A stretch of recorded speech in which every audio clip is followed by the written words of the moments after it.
Para os nenos é este periódico, e para as nenas, por suposto.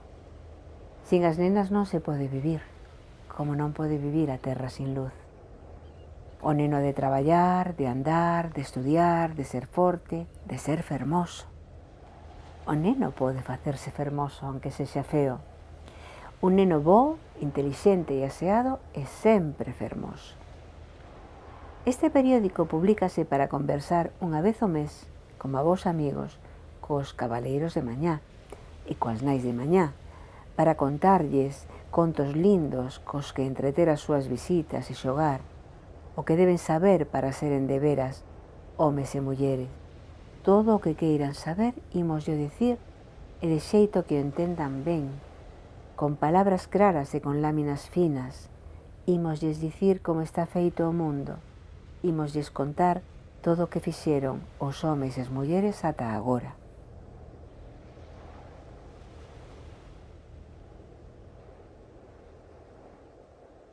Ser a primeira biógrafa de Celso Emilio Ferreiro, eu o digo con moita fachenda.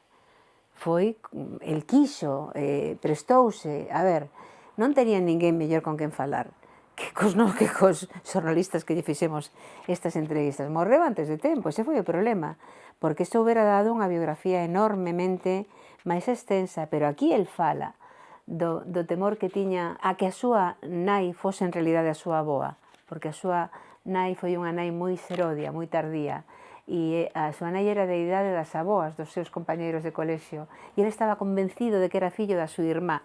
É unha cousa importante, non? Pero que coñeces a persoa, o ser humano que hai aí, non? Ou te contaba os seus conflictos cando estivo na emigración, as súas xenreiras, era un home moi apasionado, era un home moi varil, ou estar con el cando iba a cantar con Suso Bamonde ás tabernas e o acompañábamos, entón collía Celso e se abría a camisa e empezaba a tocar o pandeiro no peito e a Suso Bamonde ir detrás del cantando.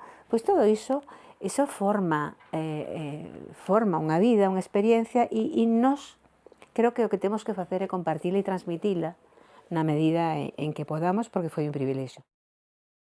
Eu vexo, por unha parte, unha xornalista que fala da cultura, da efervescencia cultural, que entrevista a Carlos Casares, que entrevista a Celso Emilio, saca un libro de entrevistas con él, que axela a todo o mundo. Sin embargo, o primeiro que escribes sobre Vigo, literariamente, fala do outro Vigo, do Vigo do Porto, do Vigo da migración, do Vigo da tráfico de persoas, do Vigo escuro. E é unha novela que no momento en que foi publicada, non sei se ti consideras o mismo, pero eu creo que iba demasiado por diante da sociedade, en da que narraba feitos que viñan acontecendo había tempo. Si, estou de acordo contigo, foi unha novela que se interpretou como novela negra, basicamente porque fala dos baixos fondos, fala dun crime, dunha investigación, non hai un detective, pero hai un xornalista que fai as veces, e hai unha muller militante da esquerda que tamén investiga, pero eu creo que coa reedición é cando se pon realmente en valor o feito de ser unha novela, neste caso sí, de tese non, pero unha novela claramente con unha mensaxe de denuncia de algo que pois hai 20 anos non era considerado tan terrible como é hoxe a explotación sexual das mulleres para a prostitución, non? E esta é unha reportaxe que me encargan del País sobre a noite viguesa e eu descubro unha serie de cousas que non me atrevo a publicar, porque teño moita información, pero non teño forma de contrastar que as persoas implicadas nos feitos que eu investigo podo poñer os seus nomes. E tiven que guardala ata que tiven o valor 20 anos despois, porque a investigación fixena nos anos 80 e isto se publicou a principios do 2000. E tiven que ter o valor e a coraxe de ficcionar o suficiente sin deixar de ser moi fiel a unha verdade que coñecí moi de primeira man. Cando eu publiquei esta novela, Cobardes, que foi en 2001, recibín un aviso do proxeneta do putero, que é quen protagoniza a historia, que, bueno, era un empresario da noite que todo o mundo coñece, non vou dicir ni o nome para non recordalo, pero está baseado en personaxe real e me manda un recado a través de un amigo común, que é o meu querido amigo Fernando Franco. E Fernando se asustou, foi buscarme a Santiago e me dixo: Chiqui, que di fulanito que te pasaches de lista. Por que, Fernando? Porque eles non deixan cadáveres á vista. Debo recoñecer que cando escribín esta novela, que foi case que 20 anos despois, insisto, de que eses feitos pasaran, eu tamén estaba vivindo un proceso de grande amargura persoal, dunha experiencia persoal moi dura, e eu creo que eso me permitiu conectar con ese mundo tan... Todo o mundo que lê a novela dice que dura é, e non hai sangre, nin hai nada disto, non? Pero é dura. Eso é interesante, a literatura sirve como terapia. A literatura te axuda a poñer orden nos teus sentimentos e nas túas ideas. E eu lle din voz a elas e a través delas tamén me din voz a mí mesma.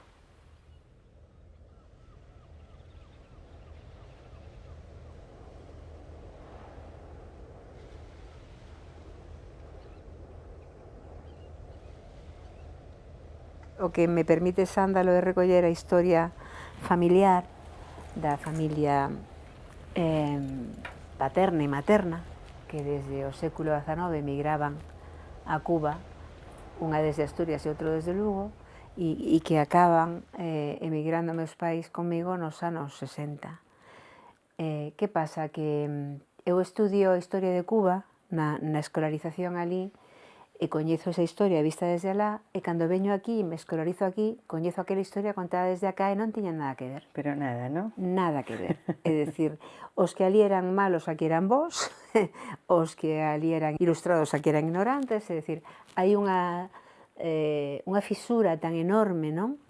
Entre os mundos, tendo un contexto tan parecido, que a min me apeteceu contar o que eu coñecía da historia de Cuba, documentándome máis, centrándome moito máis, en paralelo e entrecruzándose coa historia de Galicia, neste caso de Galicia e de Asturias, desde principios do século XIX hasta finais, bueno, hasta primeiro cuarto do século XXI. Tivo un longo proceso larvario, no que había relatos, no que había ideas, pero Sándalo non arranca hasta que o que fixera, o que dera a orde de silencio rachou tamén esa orde de silencio, non? Meu pai contaba fragmentariamente unha historia que non tiña sentido. Nunca soubemos por que salimos repentinamente de Cuba, como escapando de algo, e por que aparecimos aquí, e por que pasaron as cousas que nos pasaron, ata que meu pai se fixo xa moi maior, e un día Fernando Franco lle fixo unha entrevista para o Faro de Vigo e empezou a falarlle a outro, non a filla, nin a neta, nin o neto, non transmitindo un relato familiar, sino poñéndose como fora, como dirixíndose a un espectador descoñecido. E eu aí descubro a meu pai como unha especie de... Bueno, era un personaxe realmente, non sei se... o heroí dunha historia, é dicir, o personaxe protagonista dunha historia. A raíz de que el se empeza a descubrir nesta entrevista, xa non pode escapar. E ten que responder as preguntas que eu lle fago. Cantas familias haberá en Galicia nas que se descoñece a verdade de por que alguén marchou? Que pasou cando estivo alá? Cantas familias se duplicaron? Cantos homes marcharon e tiveron a familia alá e a familia acá? Cando logo voltaban de alá, fillos ou fillas, a coñecer a familia de acá e de acá pensaban que viñan a buscar as terras ou a herencia ou a reclamar a casa. E cantas vidas rotas que non chegaron a coserse. E hai toda unha historia, a mí me sigue emocionando, ¿no? Hai unha historia de dor tremenda desa ruptura familiar, sobre todo a ruptura familiar. De todos xeitos, eu son moi afortunada, porque eu esa ruptura non a vivín, e o que vivín sempre digo que eu non teño corazón partido, eu teño un corazón multiplicado por 2. Eu amo a Galicia, síntome de aquí, e amo a Cuba, síntome de alí. Pero claro, eu non vivín esa ruptura familiar. Pero na nosa familia sí. Na miña familia, sí, en Sándalo se contan moitos trozos de historias familiares que son verdade. Algúnas son de veciños e de amigos que me contaron e que se ensamblaron aquí.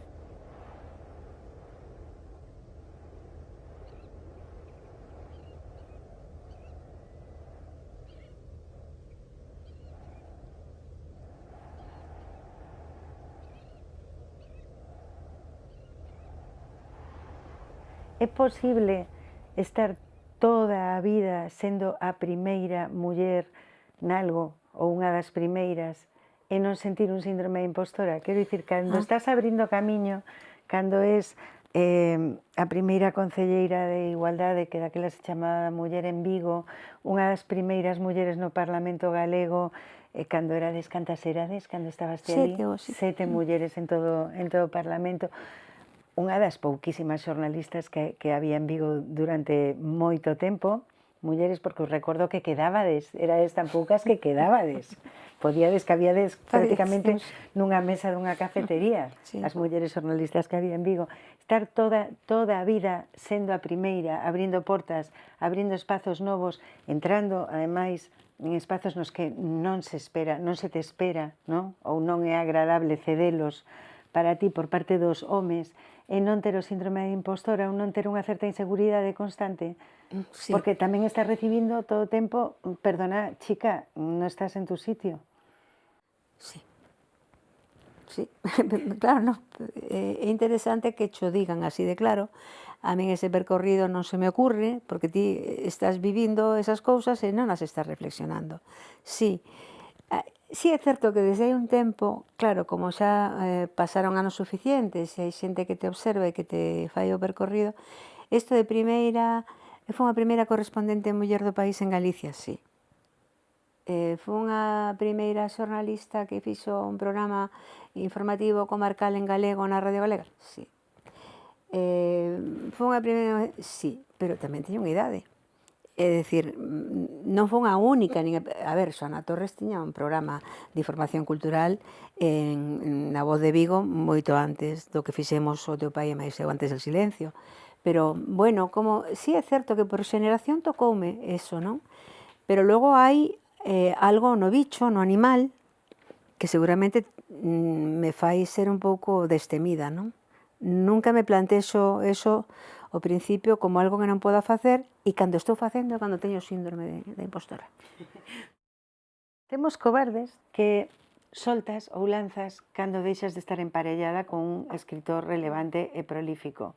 Temos unha segunda novela que sae cando outro home importante na túa vida racha o pacto de silencio.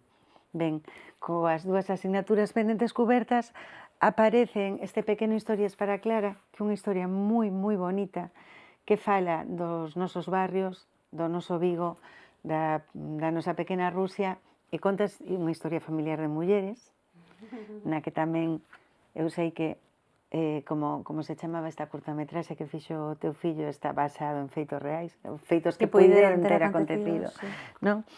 E chegamos á novela que acaba de ver a luz, Ata Viva, que como se relaciona con toda esta trayectoria vital, porque eu aquí sí vexo pequenos retazos, pero aquí nesta novela na que máis literatura, máis imaginación, aínda que sei que está en lugares que coñeces e que os personaxes, lóxicamente, poden ter que ver con persoas que coñeciches, esta é a que máis literatura e máis ficción ten de todas as obras, ou me estou trabucando?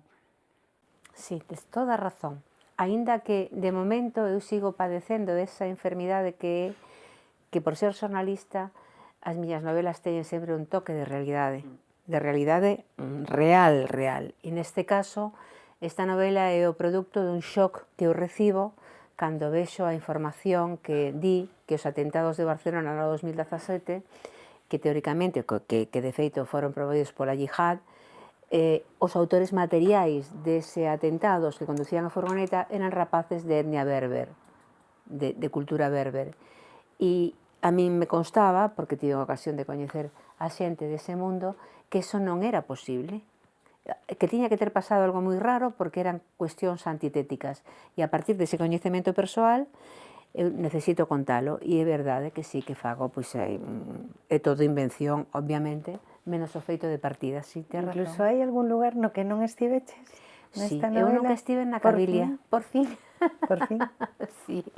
Sí, pero vou seguir escribindo sobre sitios nos que estiven, porque estiven en tantos, que por que non? E que unha sorte, eu viaxei por todo o mundo, por case que todo o mundo. Coñezo moitísimos lugares nos que ninguén estive. Estiven en Bosnia, estiven en Líbano, en moitos sitios.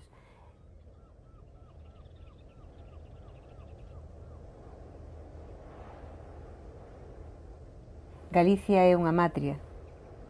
unha matriz de terra e tempo debruzada na noite profundísima, parindo fillos de saudade e soño. Canto as remotas nais que procrearon a caste matinal do noso povo, no latexo inicial, cando os augures esculcaban o lene bo das aves para adiviñar o rumbo das colleitas e o futuro do sangue recennado. Fálovos de esperanza porque as primeiras nais cantaban nos menceres doces nainas que o vento adormecían sobre o tépedo colo da paisaxe nos segredos xardíns do lusco-fusco.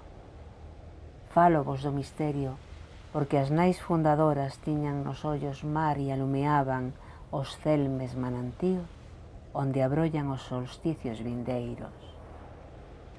Perennes pedras, lares do pai lume, alcenderon fogueiras para que a noite semellase un fogar feito de estrelas. Nun espera sin fin, plantadas diante a porta dos degoiros, firmes, teimosas, sin rendirse ao pranto, elas espreitan no camiño. Raza incansável, pubis resistente, elas esperan aos homes que labouran na seitura do mar, detrás das illas e das nordesías, máis alá dos tendales da chuvia, onde se armolan loitos de naufraxios.